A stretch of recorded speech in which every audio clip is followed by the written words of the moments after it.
La revue de presse de Natacha Polony. Bonjour Natacha. Bonjour Thomas, bonjour Julie et bonjour à tous. Ce matin, en une de vos journaux, l'actualité se lit en noir et blanc.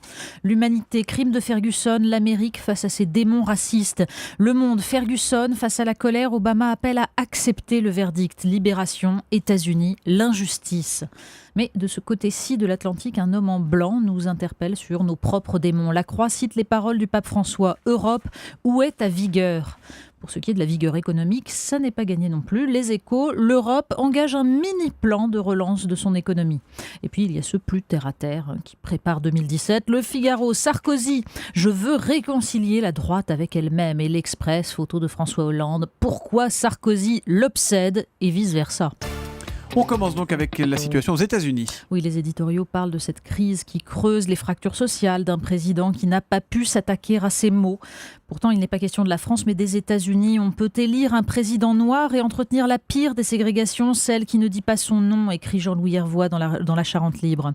Inattaquable en soi, la décision du jury de Ferguson suscite l'émotion bien au-delà des États-Unis pour ce qu'elle traduit d'une Amérique prisonnière de ses réflexes de violence. Inattaquable, on ne sait pas. Mais pour ce qui est de l'émotion au-delà des frontières, le tweet de la ministre de la Justice, Christiane Taubira, qui demandait si la prochaine fois les policiers tueront un enfant de 12 mois, s'est glissé parmi les réflexions sur la justice américaine. Le Parisien évoque la réaction du président socialiste de la commission des lois, Jean-Jacques Urvoas.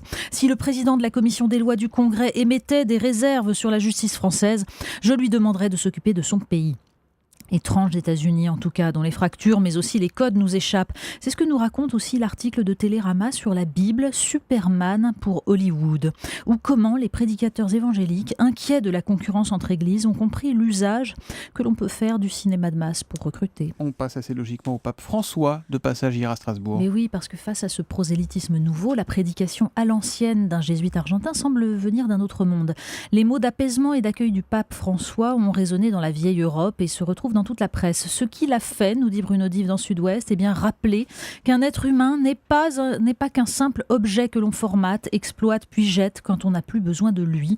Ce n'est pas anodin au sein d'une institution, l'Europe, à laquelle est tant reproché depuis des années son acceptation d'un capitalisme débridé. Oui, c'est une conception personnaliste, nous dit la Croix, ancrée dans la doctrine sociale de l'Église, celle forgée en 1891 par un autre pape élevé par les jésuites, Léon XIII, qui voyait surgir l'exploitation des ouvriers et l'aliénation par le culte de l'argent, déjà. Il y a beaucoup de politique également dans vos quotidiens. Oui, dans le Figaro, Nicolas Sarkozy explique longuement toute la bienveillance qui le porte vers Alain Juppé, vers François Fillon. Mais le chemin vers 2017 pourrait se compliquer. C'est ce qu'on se dit à la lecture de l'opinion et de la longue interview de Marine Le Pen.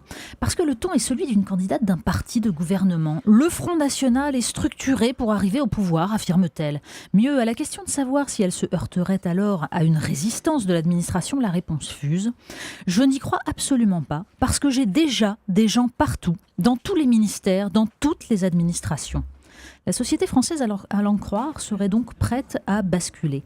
Mais le Front National est finalement un parti comme les autres, du moins si on lit le Canard enchaîné, qui décrypte les luttes idéologiques entre la ligne Philippot et la ligne Marion Maréchal-Le Pen, Aymeric Chauprade, Bruno Gollnisch, sur Israël, sur la Syrie, sur le libéralisme, sur les questions de société.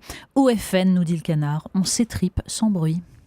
Il y a une enquête absolument passionnante dans les Échos, passionnante et inattendue, Natacha. Oui, c'est une page glaçante des Échos qui nous raconte comment la Syrie et l'Irak sont en train de se vider de leur mémoire, celle du berceau des civilisations antiques. Le trafic d'antiquités est une manne pour l'État islamique, pour le plus grand plaisir des collectionneurs peu scrupuleux d'Europe, du Golfe ou des États-Unis. En Europe, par exemple, Liechtenstein, Malte, Monaco, l'Autriche, l'Irlande ou le Luxembourg n'ont pas ratifié la convention de l'UNESCO sur le trafic des biens culturels.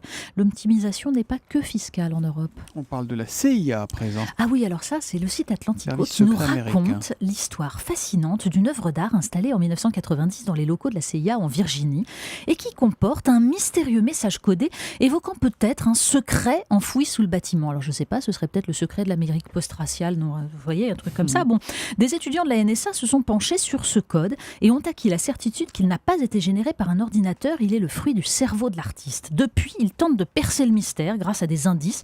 Que disent-ils l'artiste lui-même ? Alors, se voyant vieillir, il vient de lâcher dans la presse un nouvel indice qui permettrait de décoder le 4e et dernier paragraphe. Alors, mathématiciens amateurs, eh bien, à vous de jouer.